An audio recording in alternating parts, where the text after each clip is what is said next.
Coucou tout le monde, j'espère que vous allez bien. Alors aujourd'hui on se retrouve pour ce que j'espère qui va être un vlog lecture. Si ça se trouve ça va se transformer en vlog tout court, j'en ai aucune idée. Donc là je vous retrouve, on est le samedi 19, il est pratiquement 20h et je viens de finir Anatomy Love Story de Dana Schwartz ou Sana Schwartz, je sais jamais, c'est impossible à lire avec cette police d'écriture. Autant est-il que j'ai franchement beaucoup aimé ce roman. Donc dans ce livre, en fait, on est à Édimbourg en 1817. Donc, on va suivre Hazel, donc qui est une fille de bonne famille, qui est promise à son cousin depuis pratiquement leur naissance. Hazel, en fait, elle rêve que d'une chose, c'est de devenir chirurgienne. Sauf que, évidemment, à cette époque-là, les femmes ne peuvent pas le devenir, et donc c'est quelque chose qui ne plaît pas du tout à sa famille, ses proches et toutes les personnes qui sont autour d'elle. On va suivre aussi Jack, donc qui est, c'est quoi déjà le nom? Je sais plus. En fait, le gars, il déterre des cadavres pour du coup vendre les corps à notamment des médecins, des scientifiques ou toute autre personne de ce genre de milieu pour que du coup ces personnes-là puissent les disséquer ou faire tout ce qu'elles veulent faire avec. En fait, il s'en fout complètement de la finalité. Et il fait ça en fait pour tenter de gagner de quoi ne serait-ce que manger un petit peu puisque vous l'aurez compris, il fait partie des bas-fonds de la ville, donc c'est en quelque sorte un mendiant ou en tout cas quelqu'un qui a pas trop de quoi gagner sa vie. Il faut savoir que du coup dans ce contexte-là, puisque l'une est entre guillemets extrêmement riche et l'autre est pauvre à souhait, ils auraient jamais dû se rencontrer, sauf que Hazel va réussir à le trouver et lui demander de lui procurer des corps pour ses expériences. Et évidemment, il va accepter sans même prendre le temps de réfléchir. Donc voilà, on va les suivre tous les deux. J'ai beaucoup aimé que ce soit l'histoire, l'écriture, les personnages ou même l'ambiance du livre. Honnêtement, c'était génial.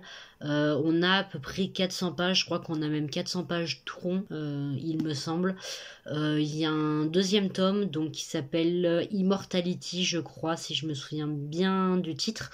Je compte du coup me l'acheter et le lire du coup forcément. Pour moi, en soi, ce tome se suffisait en lui-même, mais il y a une suite, donc tant qu'à faire, ça permettra sûrement de continuer dans l'histoire, d'approfondir certains points qui n'étaient peut-être pas assez approfondis, etc., etc. Enfin voilà, si vous connaissez pas, je vous invite vraiment à le lire.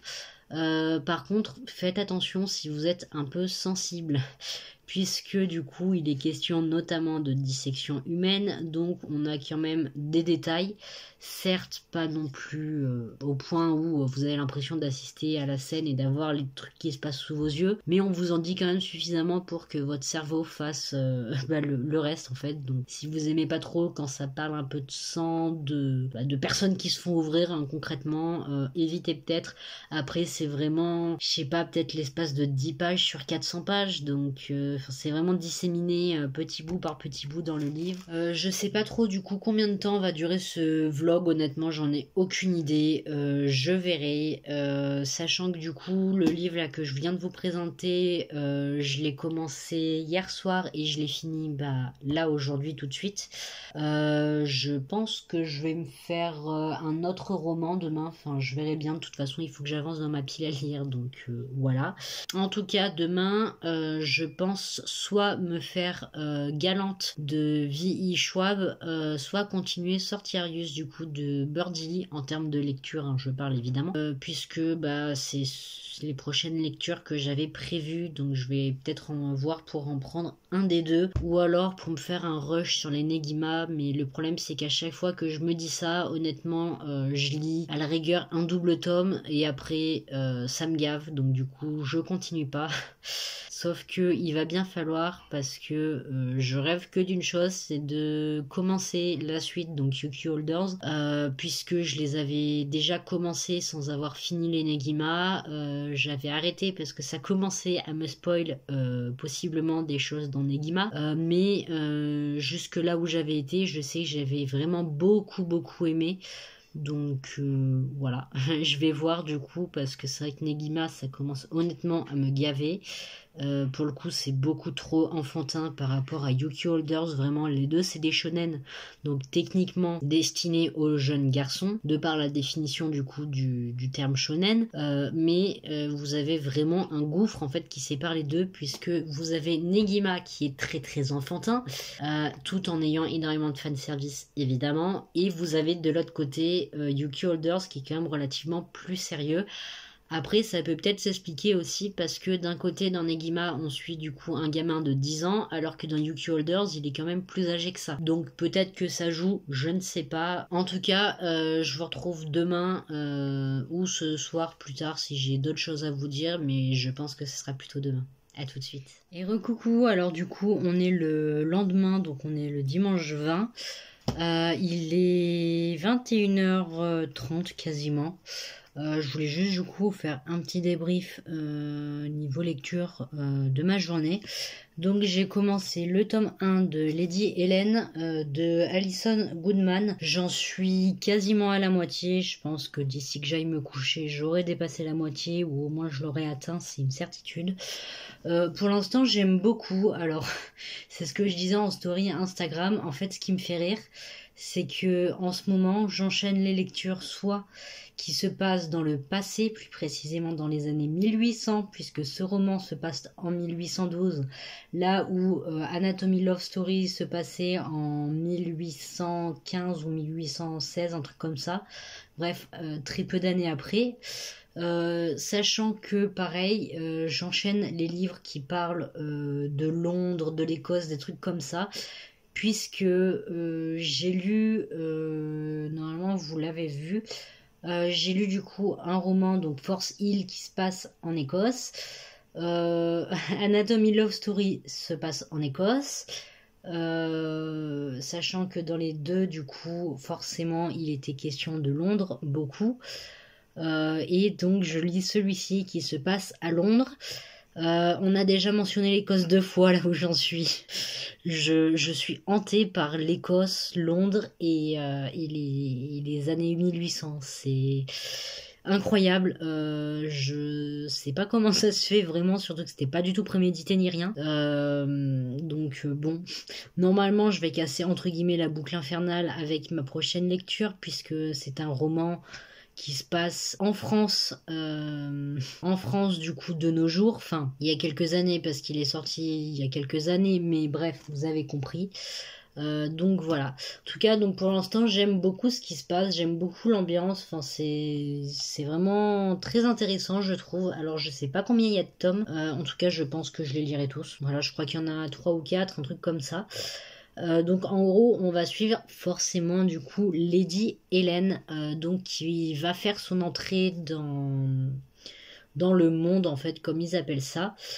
Et en fait donc il y a une de ses servantes qui va disparaître, elle va devoir se retrouver mêlée à des enquêtes de meurtre entre autres, et elle va faire la connaissance de Lord Carlston, qui en gros apparemment aurait fait un truc horrible. Il aurait été exilé entre guillemets, ou en tout cas il se serait cassé, on l'aurait plus revu depuis des années, et il fait son retour, sauf que apparemment il compte bien la garder à l'œil. Donc c'est pas très très rassurant, surtout que cet homme a la réputation d'être d'une violence extrême. On parle quand même d'une petite nénette qui est tout juste en âge de se marier là, hein, voilà. Et du coup on va avoir une espèce de petite couche de surnaturel qui va se mêler à tout ça, et enfin voilà, j'aime beaucoup l'ambiance, j'aime beaucoup ce qui se passe actuellement. Le livre est pas forcément compliqué à lire. Le seul truc en vrai qui peut peut-être être un peu pesant, c'est que il est beaucoup question de bonne conduite, de choses comme ça, étant donné que du coup forcément qu'on est dans le milieu de la noblesse.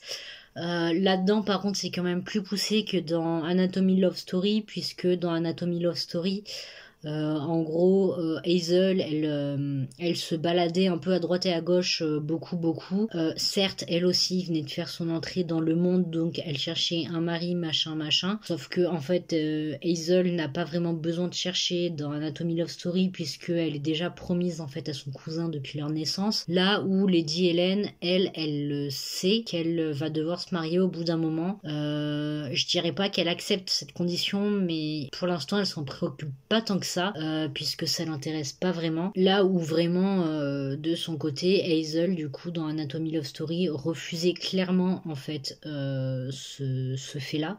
Elle s'intéressait juste au fait de devenir chirurgienne en fait. Là où Lady Helen, bah en soi, être une bonne maîtresse de maison, pourquoi pas, surtout que bah, c'est à ça qu'on la prédestine depuis qu'elle est petite. Donc au bout d'un moment, elle a eu le temps de se faire à l'idée. En tout cas, c'est cool parce que j'aurais jamais pensé que ce genre de livre me plairait autant. Dans le sens où, après je pense qu'on a un peu tous été dans le même cas à un moment ou à un autre, ou pas forcément en fait, je me rends pas compte. Mais étant petite, forcément, j'avoue que tous les trucs qui se passaient à l'époque, quand il y avait la cour, etc., ça m'intéressait énormément. Non pas que je rêvais d'y être, parce que j'avais bien compris qu'être une nana en plein milieu de tout ça, c'était pas forcément la meilleure des choses. Mais je veux dire, ne serait-ce que les tenues quand même qui sont incroyables, on va pas se mentir, suivant les époques, ou même juste le fait que la vie n'était pas du tout la même. Enfin, je veux dire, là par exemple, Lord Carlston, il est déjà de base vu comme pas comme un voyou, mais comme un malfrat, on va pas se mentir. Sauf que en plus de ça, comme il a passé quand même 3 ans à l'étranger, je sais plus où exactement, je crois que c'est en Amérique, mais je suis pas sûre. Le gars en fait, il est bronzé. Là où normalement, si vous êtes bronzé, c'est que vous êtes paysan et que vous avez passé vos journées entières sous le soleil, alors que lui, c'est un noble, donc il devrait être blanc comme un cul. C'est des petits détails comme ça que je trouve vraiment incroyables, surtout que Lady Helen, en fait, elle a un espèce de don, dans le sens où en fait elle sait très bien lire sur les visages, donc elle arrive à peu près à savoir ce que vous avez en tête sans aucun problème en fait, et du coup forcément ça plaît pas à tout le monde.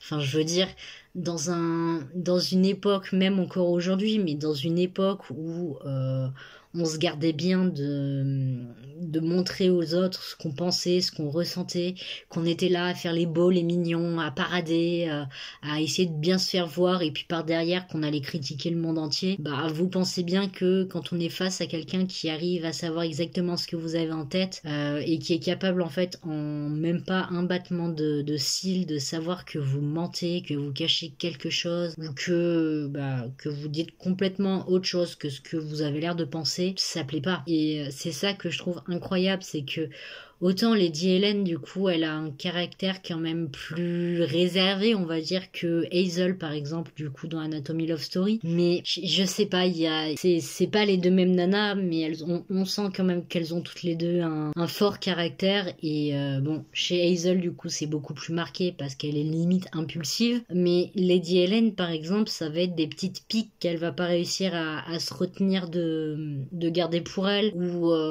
des regards ou des choses comme ça qui vont transparaître, qu'elle arrivera pas forcément à cacher parce qu'elle aime pas ça. Enfin, je veux dire, au bout d'un moment, pourquoi se forcer à jouer le jeu comme tout le monde, alors que ce serait tellement plus simple si on était tous naturels, on va dire. Je pense du coup que ça va me durer encore peut-être 2 jours. Je pense que je l'aurai fini d'ici mardi, mercredi à peu près. Parce que forcément là on était le week-end, donc j'ai eu beaucoup plus de temps pour lire, ce qui ne sera pas le cas lundi étant donné que je vais rattraper le boulot, et le week-end prochain en plus je vais pas vraiment avoir le temps de lire parce que je bosse. Un pur plaisir, non en vrai il faut ce qu'il faut aussi hein, mais voilà. Du coup je sais même pas si je vais l'emmener au boulot lui, parce que vu la brique que c'est, j'ai pas envie de risquer de l'abîmer dans mon sac. Je verrai, sachant que honnêtement il y a quasiment 600 pages hein, là-dedans, ou alors on les dépasse, je sais plus. Donc c'est pour ça que je vous disais j'en suis à la moitié mais pas totalement non plus. Parce que en gros j'ai lu 260 pages sur pratiquement 600. Je crois qu'en gros il doit me rester resté un peu plus de 200 pages, hein. 230 pages, un truc comme ça, je crois. Non, pas 200, 300, Chloé. Waouh, je sais plus compter, c'est le soir, m'en voulez pas. Il doit me rester un peu, à peine plus de 300 pages, donc en vrai ça va. Et recoucou, alors comme vous voyez, il fait très très sombre, puisque je vous reprends le 21, il est quasiment 22h. Je viens de rentrer du boulot et j'ai mangé juste avant du coup. Je vous reprends parce que au boulot j'ai fini Lady Helen. Voilà. Je suis contente, vraiment, j'ai adoré. Alors, je sais, on dirait pas, écoutez, c'est la fatigue. Voilà. Ouais, non, j'ai vraiment adoré. J'ai été dégoûtée, honnêtement, parce que j'ai beaucoup lu ce matin. En fait, dès que je me suis réveillée, quasiment. Sachant que d'habitude, le matin, j'attaque pas la lecture avant 10h, donc j'étais vachement étonnée de moi-même. Mais bref, tout ça pour dire que ce matin, j'ai bouffé vraiment plus de la moitié du livre. Il me restait peut-être 30 pages, sauf que il était l'heure pour moi d'aller au boulot. J'étais dégoûtée, honnêtement. J'avais pas le temps de finir mon livre. Mais je l'ai fini au boulot. Ça va que je l'ai pas fini trop tôt non plus parce que au moins j'ai eu de quoi m'occuper directement après quoi. Non, parce que sérieusement j'aurais eu le tome 2 sous la main, j'aurais foncé sur le tome 2, donc voilà. Du coup demain je pense que je vais attaquer là où j'en suis, c'est-à-dire je ne sais pas quel tome de Sortiarius de Birdie. Ouais, donc je pense que je vais attaquer là où j'en suis dans Sortiarius du coup de Birdie. Je vais l'emmener au boulot aussi, évidemment. Je pense pas que je l'aurai fini après-demain. Je verrai.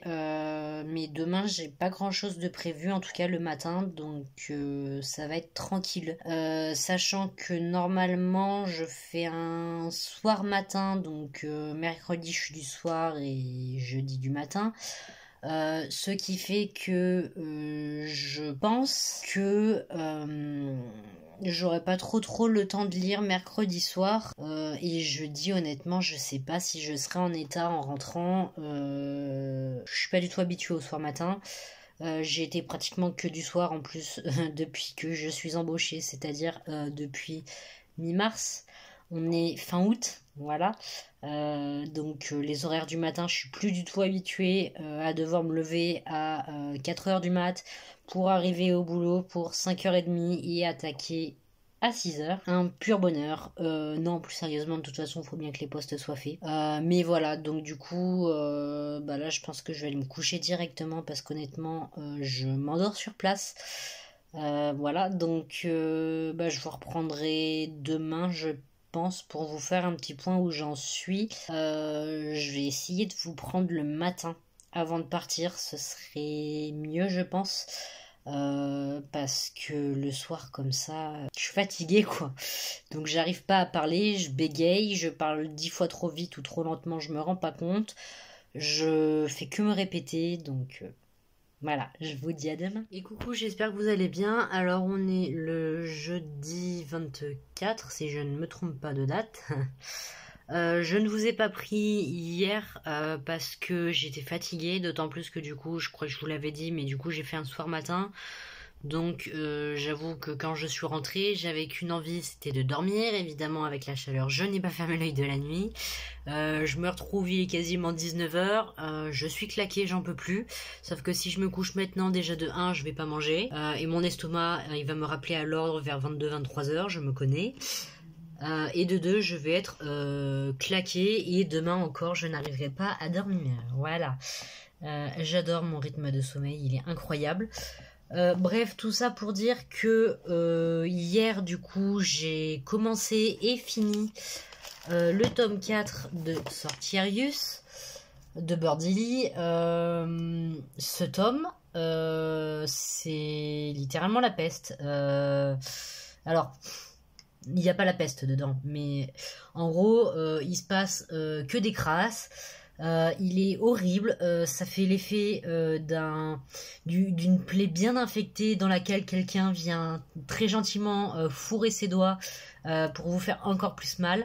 Alors je l'ai adoré, c'est pas le souci. Ce que je veux dire, c'est que niveau émotion et niveau sadisme de l'autrice, on est au summum. Sachant que c'est l'avant-dernier, j'ai peur pour le dernier, d'accord. J'avoue que j'avais qu'une envie, évidemment, c'était de sauter sur la suite, sauf que je vais éviter parce que je me connais.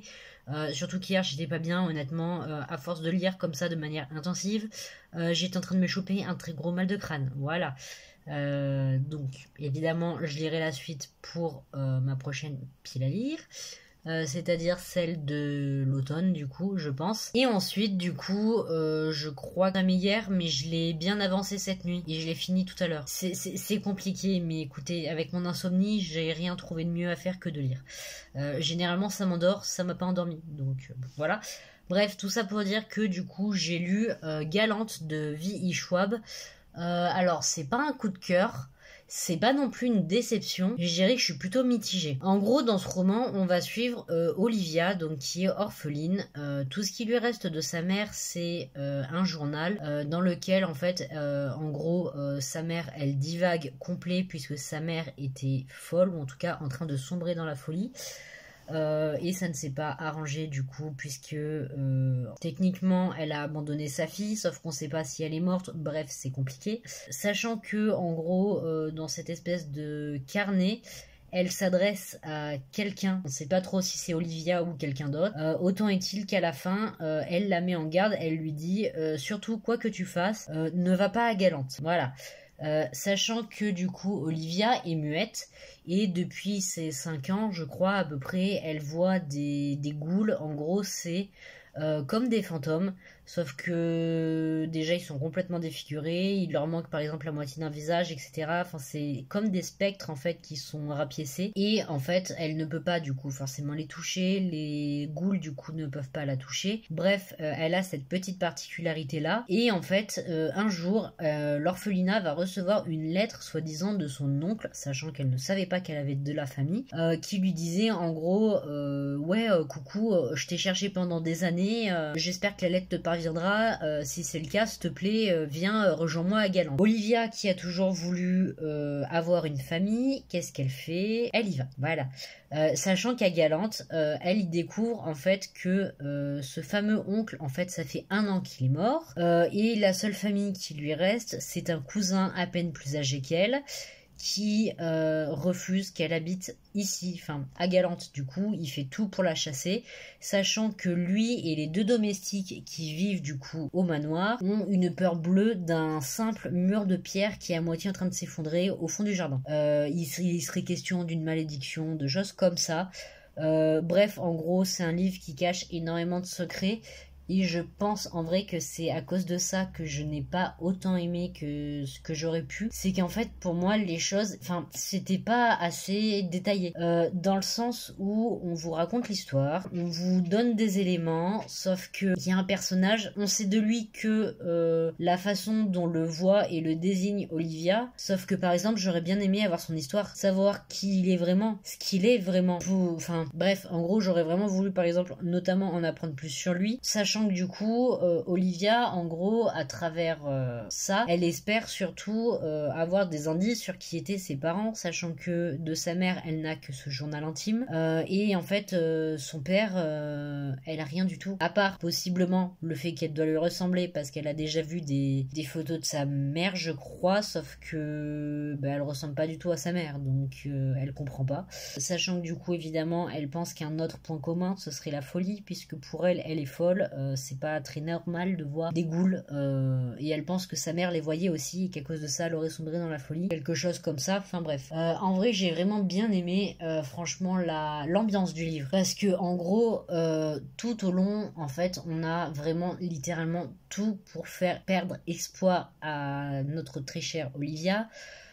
Sauf que elle est tellement justement accrochée au fait que ça y est, elle a enfin un chez elle, ça y est, elle a enfin une famille, même si famille que par le lien du sang évidemment au début, puisqu'évidemment son cousin ne peut pas la voir. Elle a enfin une chance d'être un peu plus proche de sa mère, peut-être une chance aussi de découvrir qui était son père, ça on n'en sait rien. Et en fait il se passe que des merdes vraiment. Enfin, franchement le livre il est sombre. Et puis vous avez Olivia qui du début à la fin en fait elle continue d'espérer, elle continue de se battre et voilà.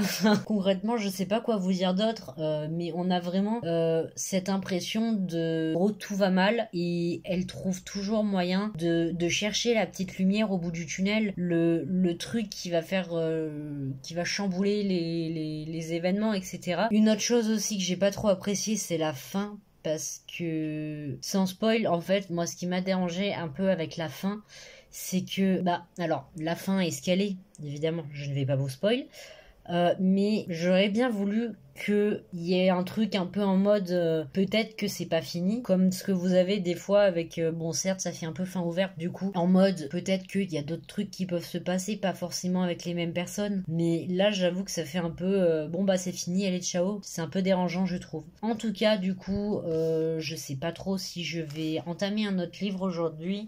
Normalement, si j'en entame un, ça devrait être une relecture avec le tome 1 du coup des Étoiles de Nos Head, puisque j'ai le tome 2 qu'il faut que je lise, donc je vais relire le tome 1. Bref, vous avez compris, c'est moi mon éternel recommencement des sagas, puisque je suis incapable de me souvenir, et que par exemple là pour sortir Use, j'ai pas pris de notes, parce que je me suis dit, ça fait quand même plusieurs mois que j'ai lu le 3, j'avais bien la fin en tête. Effectivement, j'ai pas été perdue. Mais avec d'autres trucs auxquels je suis pas particulièrement attachée, ou en tout cas que j'aime pas autant, ça risque de poser souci au bout d'un moment. Mais bon, écoutez, j'ai eu la flemme, on verra bien. De toute façon, là, pour ma prochaine pile à lire, j'ai prévu justement de surtout lire des suites comme ça me fait avancer dans mes sagas. Et je me dis, plus vite j'aurai fini mes sagas en cours, plus vite je pourrai lire d'autres trucs. Alors évidemment, ça veut dire qu'il faut que j'achète des suites. Puisque par exemple pour Lady Hélène j'ai adoré, j'ai entamé la saga, enfin la trilogie, évidemment je vais m'acheter le tome 2, sachant que je crois qu'il y a un tome 2 et demi, en gros c'est le point de vue de Lord Carlston par rapport à sa rencontre avec Lady Hélène, donc en vrai ça peut être très drôle aussi. Puisque lui il est très très sombre comme personnage, puis ça nous permettrait d'avoir un peu plus une idée de ses intentions, etc. Mais voilà, donc je verrai évidemment. Sur ce, je pense que je vais vous reprendre demain, sachant que comme je bosse ce week-end, demain c'est mon jour de repos, donc il y a des chances pour que je lise beaucoup. Alors beaucoup évidemment c'est relatif, hein, c'est pas moi qui vais vous lire 3 romans en une journée. Quoique s'ils sont rikiki qui font même pas 100 pages, il y a moyen que j'en lise même 5-6. Mais étant donné qu'il me reste quasiment que des briques, ça va être très comique. Sur ce, je vous dis à demain. Et coucou, je vous retrouve pour conclure du coup cette vidéo. On est le 27 et il est un chouille plus de 17h. Hier du coup, j'ai lu et terminé Les Étoiles de Nos Head, donc toujours le premier tome de Sophie Jomain. Pourquoi toujours? Parce que du coup c'était une relecture, puisque je pensais en fait ne rien me souvenir de ce tome. En fait au final je me souvenais de tout, donc j'aurais pu ne pas le lire, que ça n'aurait pas changé grand chose pour du coup pouvoir attaquer le 2. Évidemment ce ne sera pas ce mois-ci ni dans cette pile à lire du coup de cette saison, puisque je pense que je n'aurai pas le temps tout simplement.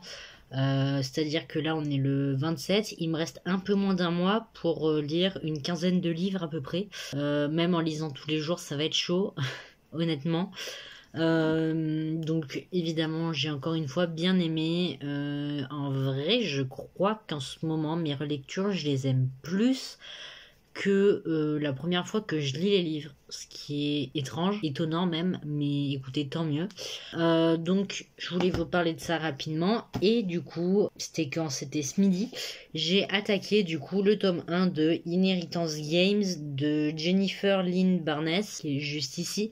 J'en suis à un peu moins de la moitié. Honnêtement j'aime beaucoup l'ambiance pour l'instant. Alors il se passe pas grand chose, Enfin, je veux dire, dans le sens action, il se passe franchement pas grand-chose. On apprend en gros à découvrir un peu dans quoi on met les pieds, les différents personnages, les enjeux aussi potentiels à l'histoire. Mais je sais pas pourquoi, j'accroche énormément. Les chapitres sont vachement courts. Vous en avez des fois qui font 2 pages, d'autres qui en font 3. Ce qui fait que là, en gros, j'en suis à moins de la moitié du livre. J'en suis déjà à plus de 40 chapitres de lus. Voilà, c'est très... Voilà. Je pense qu'il doit y en avoir une centaine, un peu moins d'une centaine, je pense. Attendez, je vais vous dire ça. Il y en a 92 si on compte l'épilogue. C'est cool et ça veut dire qu'il me reste une cinquantaine de chapitres à lire. J'avance bien. Non, plus sérieusement. Alors, les choses m'intriguent beaucoup, même si j'avoue que pour l'instant, je vois pas trop où on veut nous emmener. En gros, on va suivre Avery Grams, donc qui est une lycéenne sans histoire, qui est littéralement pauvre, hein, on va pas se le cacher. Elle vit chez sa demi-sœur, ouais, je crois qu'elles sont demi-sœurs, qui a un petit ami extrêmement toxique puisqu'il la frappe, il la menace, bref, c'est impur. Je ne dirai pas le mot, mais je n'en pense pas moins. Et en fait, du jour au lendemain, elle va être convoquée dans le bureau du proviseur de son lycée parce que, en gros, un gars sorti de nulle part veut lui parler. Apparemment, ça fait plusieurs semaines qu'il lui envoie des mails, des cartes postales, enfin des lettres quoi plutôt. Et en fait, apparemment, elle serait l'héritière d'un monsieur très riche qui est mort, hein, du coup, de vieillesse ou de maladie, je sais plus trop. Bref, autant est-il que cet homme était très vieux. Il l'a nommée héritière en fait de son testament et du coup, il aurait besoin, enfin, le gars du coup aurait besoin qu'elle vienne au Texas du coup pour la lecture en public du testament.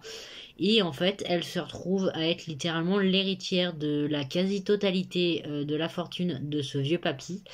Euh, Elle est littéralement propriétaire de tous ses biens, de tout ce qu'il a pu créer, donc que ce soit des fondations, des hôtels, tout et n'importe quoi en fait. Tout est à elle maintenant.